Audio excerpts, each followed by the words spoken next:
The rain had just started to fall when everything changed. Cars rushed past, headlights slicing through the gray evening. People hurried along the sidewalk, heads down, focused on getting home. No one noticed the small figure standing at the edge of the street, except one man who almost kept walking. That single moment, that one decision to stop, would change his life forever. Before we dive into this powerful story, take a second to support the channel. If stories like this touch your heart, don't forget to like, subscribe, and share your thoughts in the comments. Welcome to Kindness Story Hub, where one small act of kindness can change everything. Ethan Carter had always believed in doing the right thing, even when it was inconvenient. At 32, he worked long hours as a delivery driver in Chicago, barely making enough to cover rent and bills. Life wasn't easy, but he carried himself with quiet determination. That evening had been especially tough. His truck had broken down earlier, costing him half a day's pay. He was soaked from the rain, tired, and just wanted to get home. As he walked past a busy intersection, he noticed something strange: a little girl, no older than 8, standing near the curb.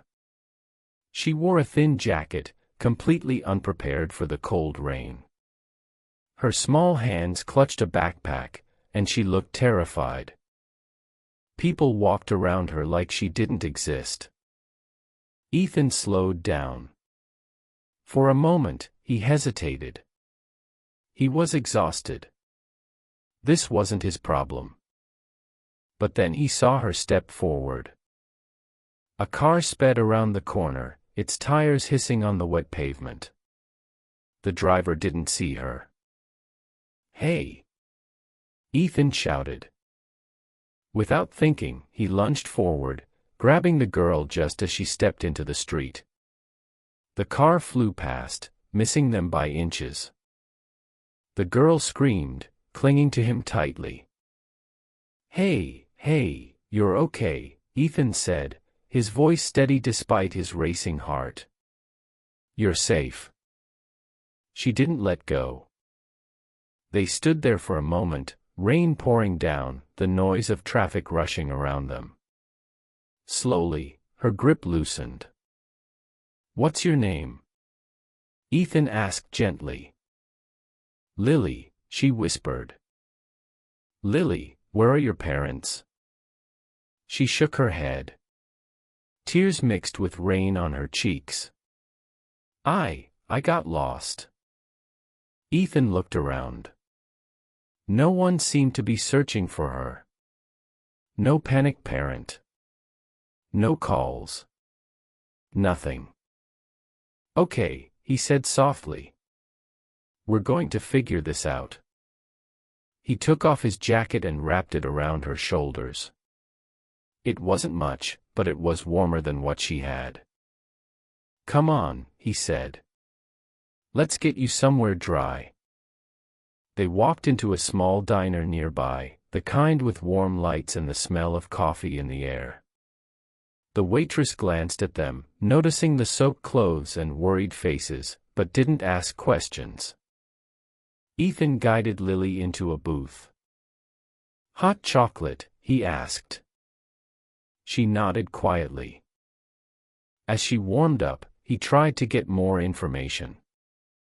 "Do you know your address?" She shook her head. "Your parents' phone number?" Another shake. Ethan frowned. This was getting complicated. "Do you remember anything? Maybe where you were before you got lost?" Lily hesitated. "We were at a big building. With lots of glass." Ethan thought for a moment. That could be anywhere in the city. He pulled out his phone. "All right. Let's call the police. They'll help us find your family." Her eyes widened. "Am I in trouble?" "No," Ethan said quickly, smiling reassuringly. Not at all. They're just here to help. Reluctantly, she nodded. 20 minutes later, a police officer arrived. He listened carefully as Ethan explained everything. "You did the right thing," the officer said. "We've already received a missing child report. Sounds like it might be her." Lily looked up. "Really?" "Yeah," the officer said with a smile. "Your dad's been looking everywhere for you." Ethan felt a wave of relief. "Can I stay with him?" Lily asked, glancing at Ethan. The officer chuckled. "I think your dad would like to see you first." Ethan smiled. "You're going to be just fine." But Lily reached out and grabbed his hand again.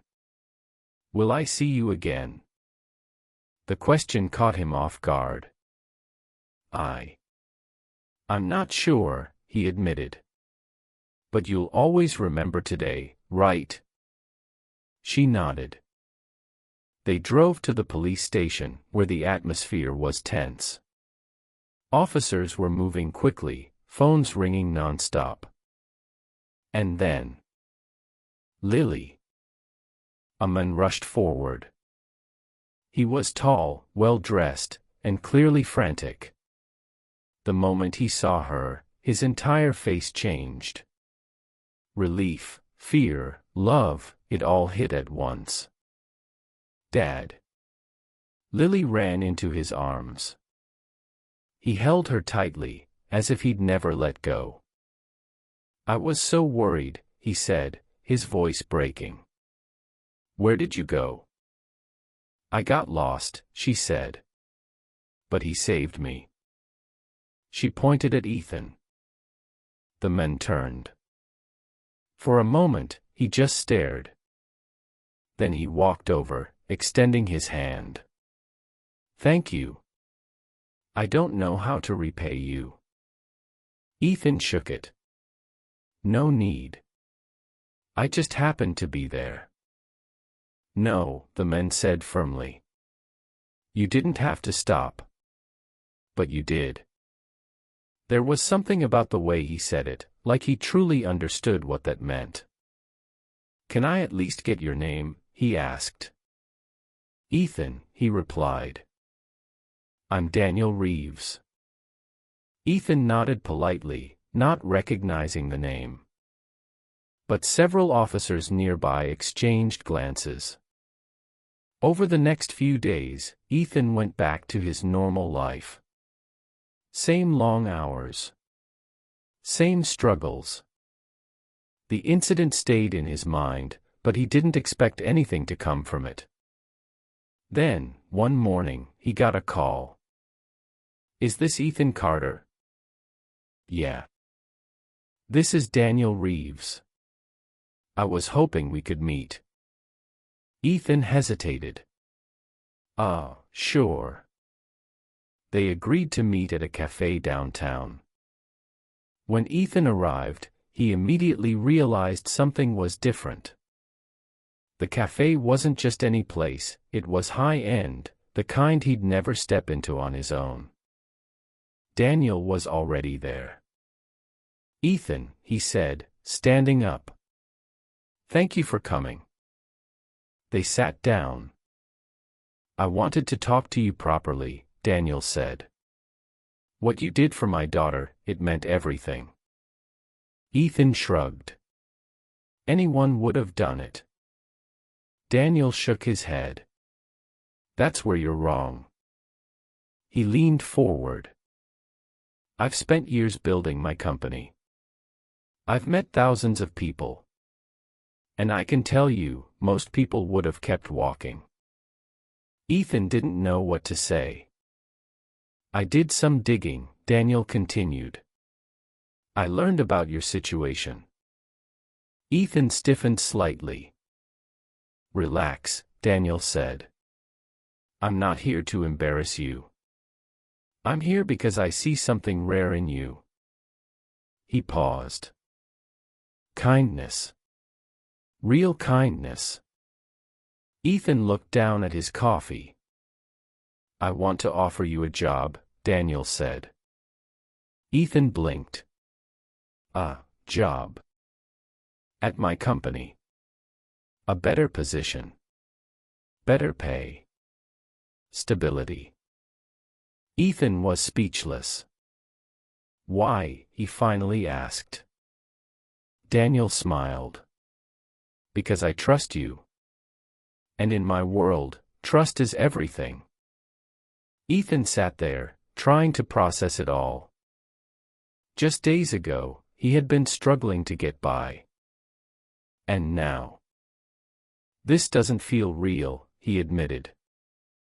Daniel nodded. "It is. But understand this, I'm not helping you out of charity. I'm investing in someone who proved their character when it mattered most." Ethan thought back to that moment in the rain. He almost kept walking. That one decision. "I'll take it," he said. Daniel smiled. Good. Months passed. Ethan's life changed in ways he never imagined. He worked hard, earning respect quickly. But more importantly, he never forgot where he came from. One evening, he received a message. It was from Lily. "Hi Ethan. Dad says you're doing amazing. Thank you for saving me. I won't forget." Ethan smiled. Neither would he. Sometimes, life doesn't change because of big plans or grand moves. Sometimes, it changes because you choose to stop when everyone else keeps walking. Ethan didn't help Lily because he expected something in return. He did it because it was the right thing to do.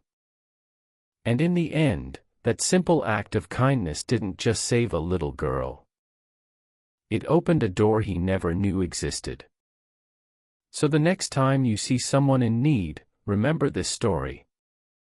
You might think it's just a small moment. But to someone else, it could mean everything.